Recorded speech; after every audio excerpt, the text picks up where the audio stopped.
बहुत पुरानी बात है। एक जंगल में एक गुरुकुल था जिसमें बहुत सारे बच्चे पढ़ने आते थे। एक बात की बात है, गुरुजी सभी विद्यार्थियों को पढ़ा रहे थे, मगर एक विद्यार्थी ऐसा था जिसे बार बार समझाने पर भी समझ में नहीं आ रहा था।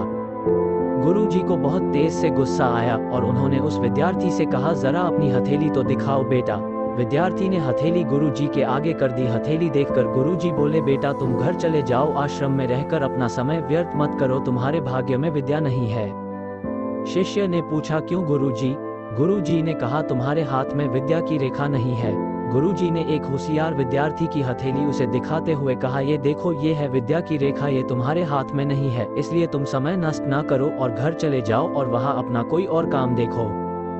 ये सुनने के बाद उस विद्यार्थी ने अपने जेब से एक चाकू निकाला जिसका प्रयोग वह रोज सुबह अपनी दातुन काटने के लिए करता था। उस चाकू से उसने अपनी हाथ में एक गहरी लकीर बना दी। हाथ में खून बहने लगा। तब वह गुरुजी से बोला, मैंने अपने हाथ में विद्या की रेखा बना ली है गुरुजी। ये देखकर गुरुजी द्रवित हो गए और उन्होंने उस विद्यार्थी को गले से लगा लिया। गुरुजी बोले, बेटा तुम्हें विद्या सीखने से कोई ताकत नहीं रोक सकती है। दृढ़ निश्चय और परिश्रम हाथ की रेखाओं को ही बदल देती है।